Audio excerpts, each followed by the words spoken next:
Anyhow, I'm Baroness Fiadnata. I am the librarian of the Royal University of the Mid-Realm, and there's a reason I made up that role for myself, because I am a reference librarian in real life. While I was at the University of Toledo, I taught students how to do library research. And so this class is based on those sessions then. This is a class I always enjoyed teaching, how to look at a resource and analyze it and decide if it really was something that you wanted to use for your research. We're going to walk through the process of analyzing a research resource. This is good for a book, it's good for a journal article, it's good for a website. We're going to show you the questions you need to ask yourself in order to be able to judge whether or not a particular resource is good for your research. I've got a page up right now. Let me grab, actually, let me share this page with you. No.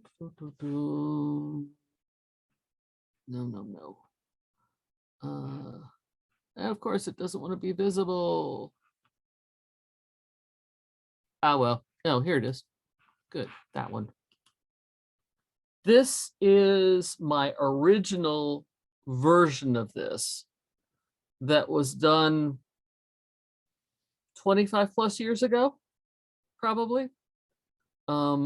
This is what I am basing this class on, but this is way out of date and also very formal academic language.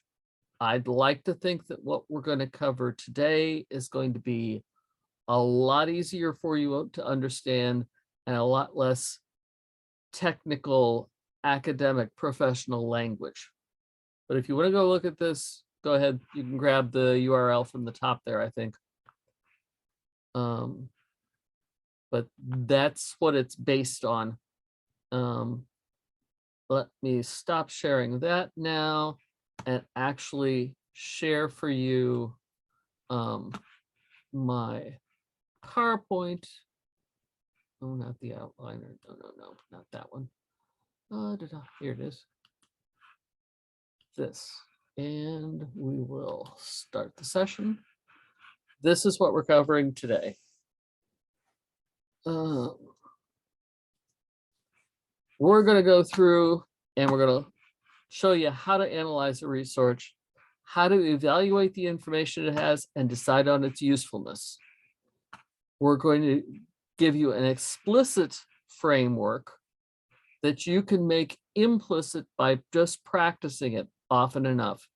I'm now to the point where I can look at something, flip through it for a minute or three, and I can take in enough information by looking at various aspects to decide if it's worth it for me to use. It is possible. It looks complex, but you sort of understand the stream of consciousness that you're going through, and it gets fairly quick after a while, so don't panic.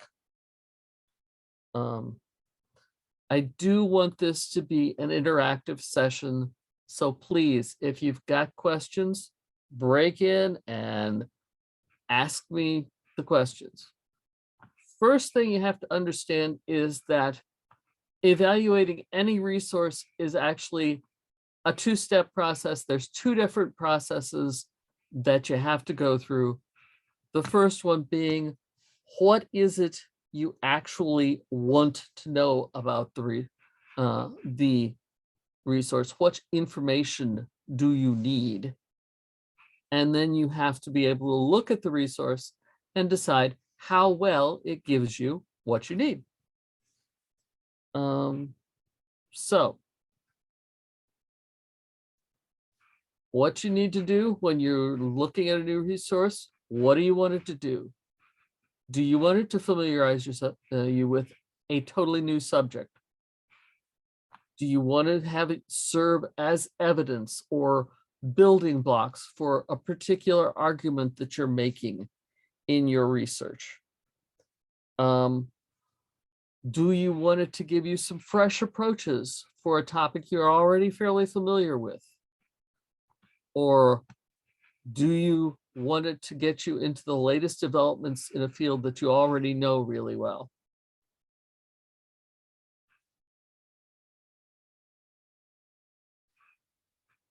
How much do you already know? Do you have a general understanding about the subject? Do you know the names of the prominent researchers and the current hot topics in the field? If not, do you want to know those? And do you already have some definite opinions as to right and wrong on the various arguments that are going on in the field? Or are you still learning that there are arguments in the field that you need to dig into?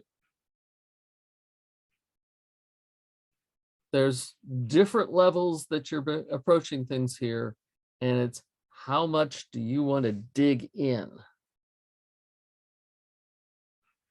So that'll tell you what you want to know from the resource. And then first, become familiar with the basic information about your resource. You're going to skim through it. We've got some questions we're going to go through, and then you're going to decide whether or not to read it in depth.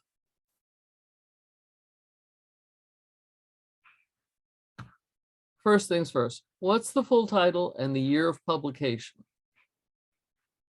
And believe it or not, the year of publication is more important than you might think. Is it current information? Is it older and possibly superseded by more current resources? And what do you need?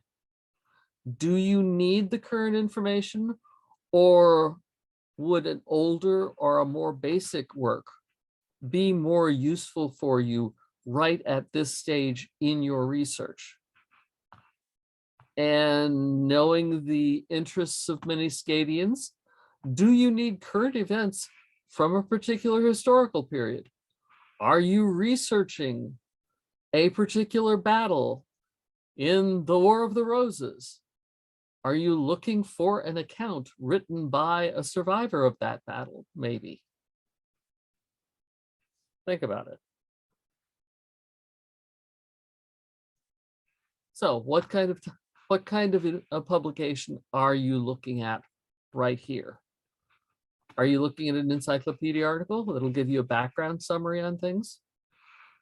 Are you looking at a book so you'll get a single subject in depth? Are you looking at a particular chapter in a collection so that maybe that collection will be giving you different perspectives on a topic? Are you going in for a journal article? Do you want the research on a specific narrow field? Have you located a review article? If you find a review article on your topic, hold on to it because they can be incredibly useful. Review articles are great for giving you a lot of different aspects. At the point where the review article was written, quite often they try to cover up to the minute research up to that point where it was written. What is a review article? A review article is usually written by an expert in the field.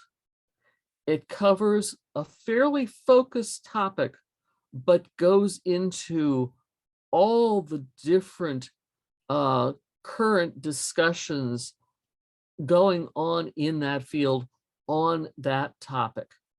They usually will have 100 to 200 to more references in them that expert in the field reviewed, read thoroughly, and decided this particular aspect was something that he wanted to include in his discussion of the field. A review article will sometimes be 50 or 60 pages long. There are actual publications called annual review of Yadada, which covers different, about 8 or 10 different topics for a particular subject field during that particular year. And each of those articles is focused on one particular, very specific question. They are wonderful things to run across if you happen to catch one that's on or near a topic of interest to you. Go look for them. Sometimes when you do a search for articles in a particular research index, stick the word review in your search just to see if you can find a review article on something. Does that answer your question? Yes, thank you. Good. I love review articles. Unfortunately, I'm not finding one on my topic. Nobody wants to do a review of the history of flax, so I'm having to do it. Okay, sometimes if you're looking for, if you have some particular opinion that you're trying to support, finding an editorial or an opinion piece on it to cover either the side that you're on or the side that you're against, that can be really useful for you in focusing your argument. And sometimes if you just find a news report on something, you'll pick up some rather valuable factual information. So there's a lot of different types of publications out there. And these can be things that are published in books. These can be websites on the internet. They can be almost anywhere. So you sort of have to keep looking to see what you've got this time.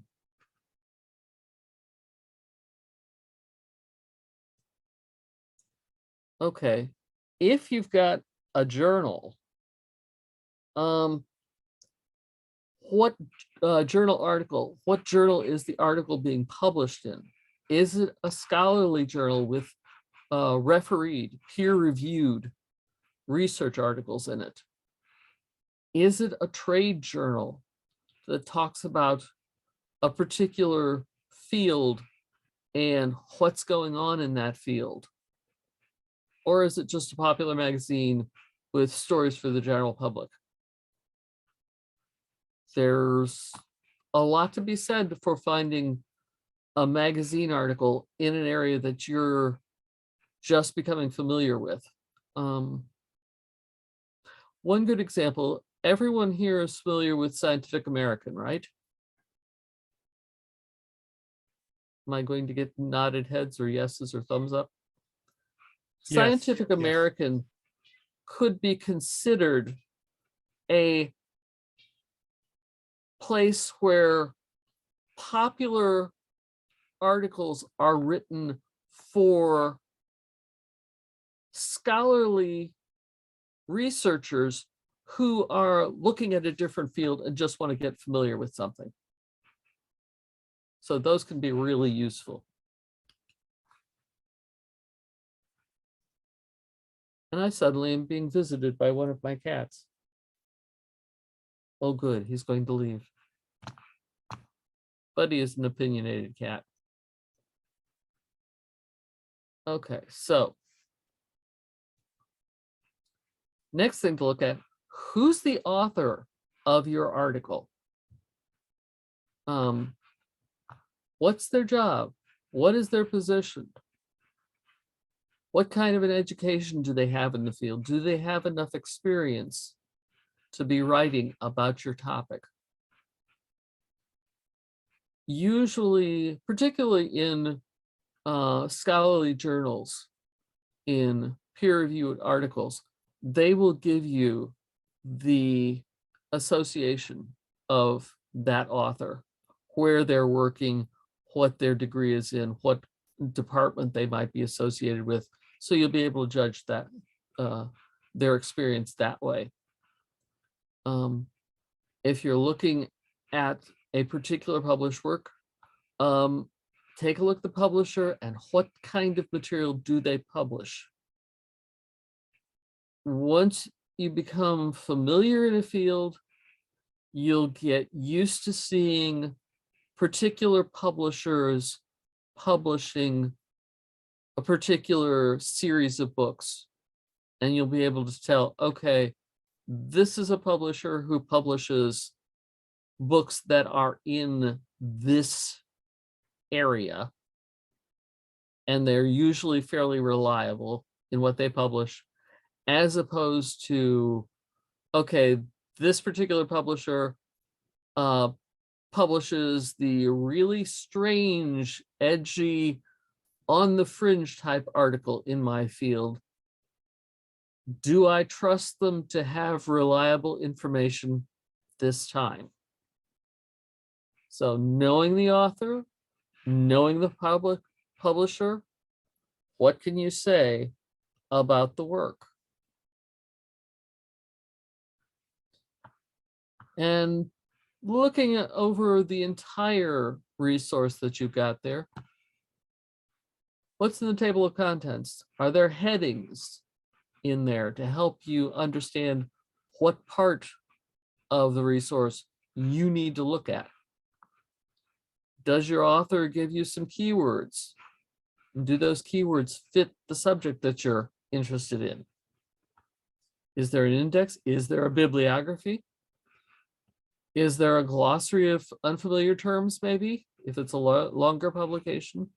Are there illustrations, pictures, maps, diagrams, graphs to help explain what's going on in the book?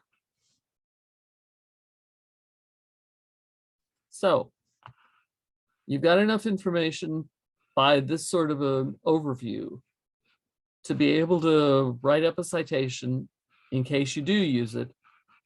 So you got something for your bibliography. And you've got enough information about the author and the publisher to know if they're reliable or if you have to be cautious about what you're using.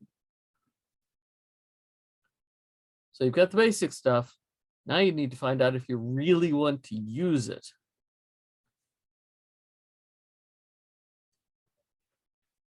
What purpose did the author have for writing this particular book or article or creating this website?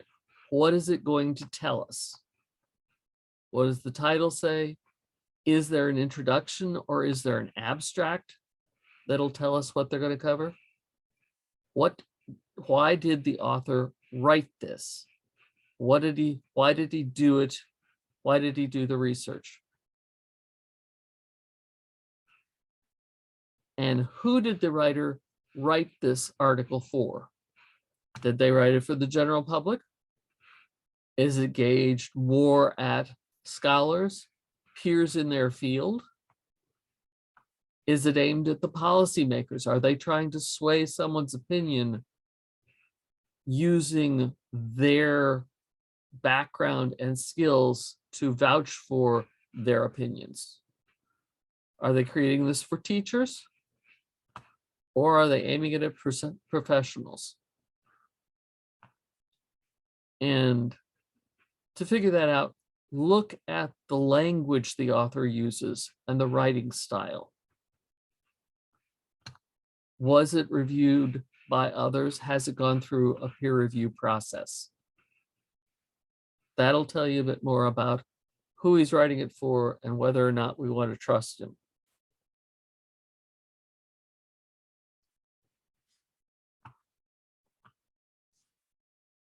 What is the author's frame of reference and his intentions? Does he have particular viewpoints? Does he have a particular bias? If he does have a bias or make assumptions, which he uses as the rationale for the article, what is it? Is the author associated with a particular group of researchers? And is he sharing something that is a belief within the research community that he works?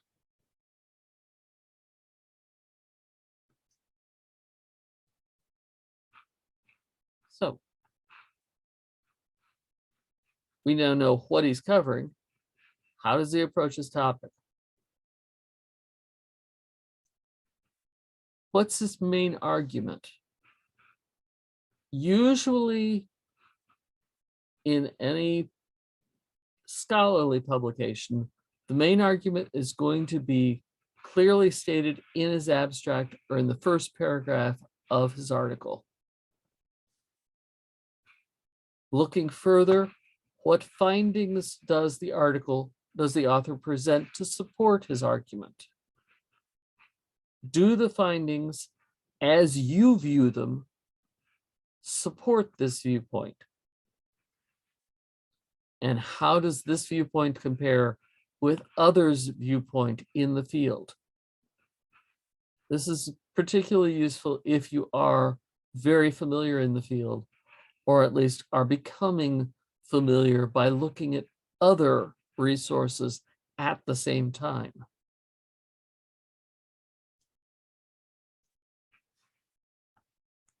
Is the writing style of the work appropriate for the intended audience? Is it something that a scholarly audience would understand? If it's written for the general public, is it written in a way that the general public is going to be able to understand it? Are the various parts and transitions within the article clear and understandable? Is the writing coherent? Or does the author tend to go off on odd tangents? Does the argument make sense? Does the author lead you from an accepted fact to their new theory, their new argument in a logical manner?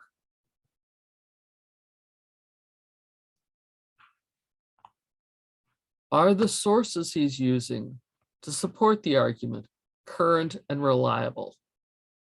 Look at the references he's using.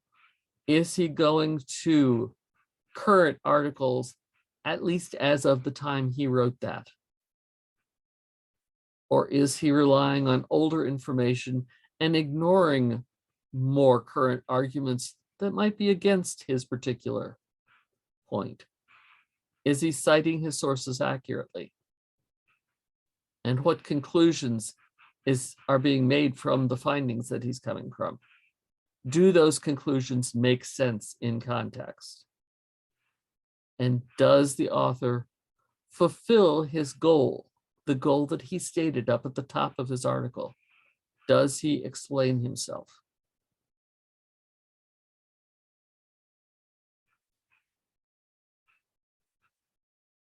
Do you think you should be challenging points in his work? Does the author defend his conclusions, or do you think you should be able to challenge those points? How do his conclusions compare with other material in the field? Are his arguments consistent with those other points, or are they different from them? Do they come to a different conclusion than other researchers?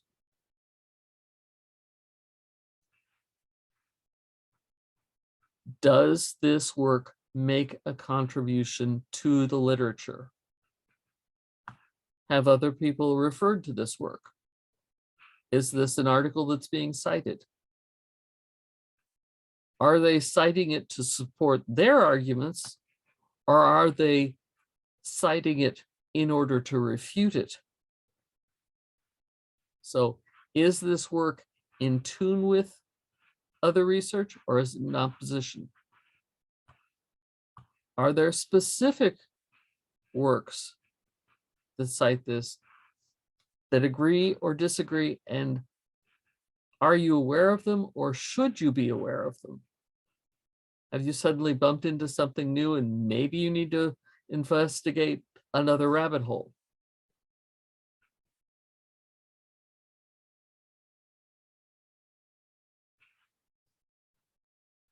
Okay, will this piece make a contribution to your research? Does it have information that'll benefit your research?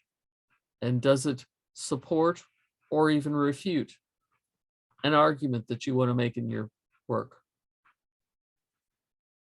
This is where you decide just how useful this is going to be.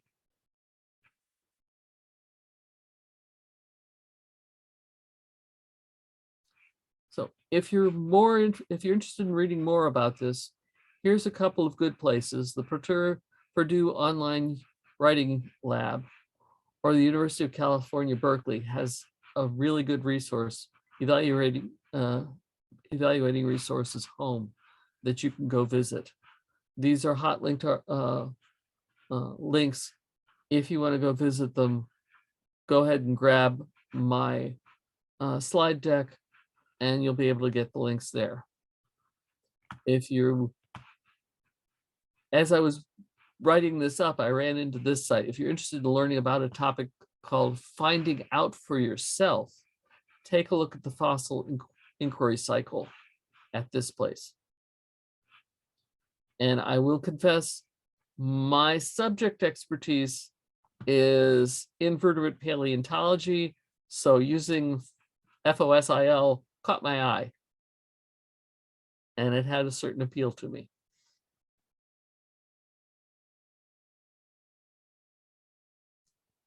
So It was funny as you were going through your list of how to analyze a resource, and I was thinking to myself, this is very much what I go through when I pop into the library, because I usually don't make it up the stairs. I usually make it to the new arrivals shelf. And I like this because you can't go looking for something that you don't know exists. And so I like the miscellaneous selection that'll be in the new arrivals. And I'll flip through like 7 or 8 ones, basically going in my mind through your list, just not as methodically, before I pick like 3 or 4 to bring home with me. I found the discussion very useful. I think I do a lot of that automatically. yeah, But it was good to have it laid out in a specific way, because people sometimes can't understand why they keep getting in trouble for ANS entries, because their resources, their bibliography is full of books that are not very good, and they don't understand how to tell the difference. So this is very useful. yeah.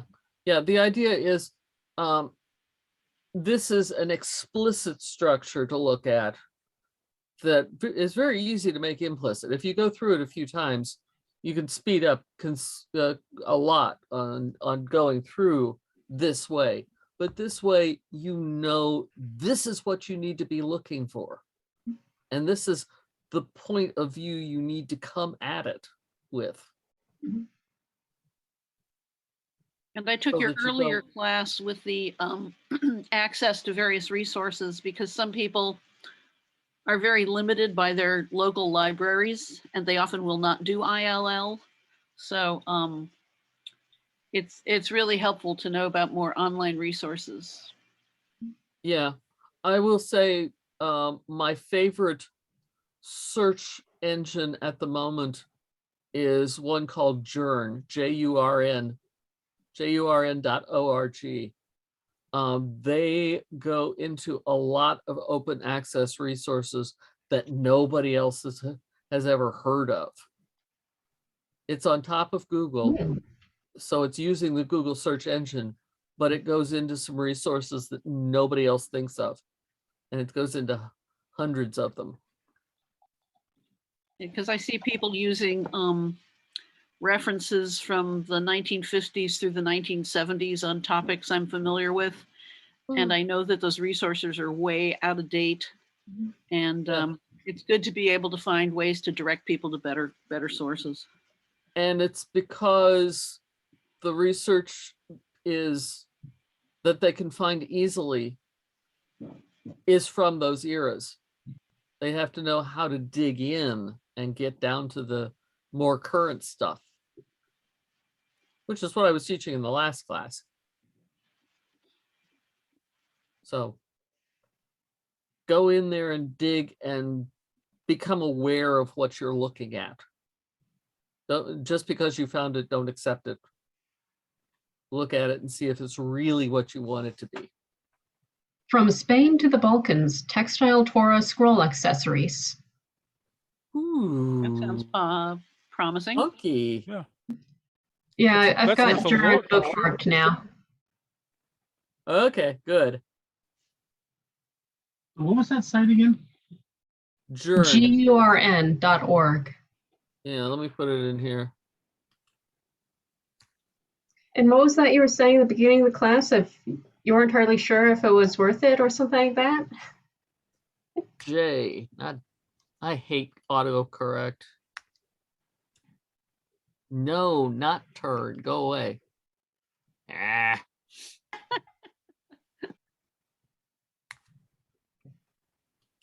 Um.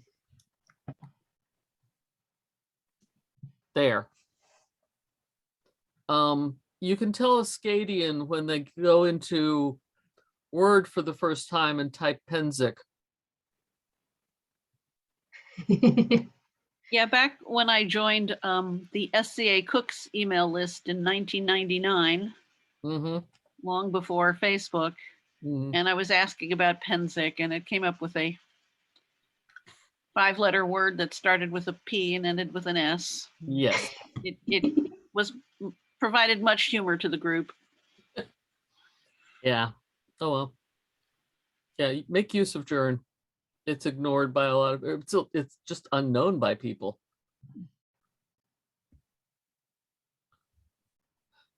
Yeah, Any other technically, que- Any other questions?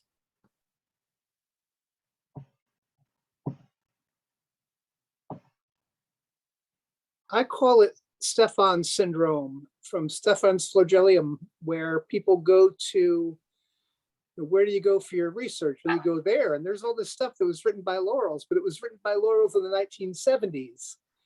And research has moved on since the 1970s. But they'll go back there and they'll insist that that's the correct answer because a Scadian wrote it, a Laurel wrote it. So it must be right. And I'm probably going to really shock people by saying, and there are probably Laurels who think that they still are more correct than the current researchers.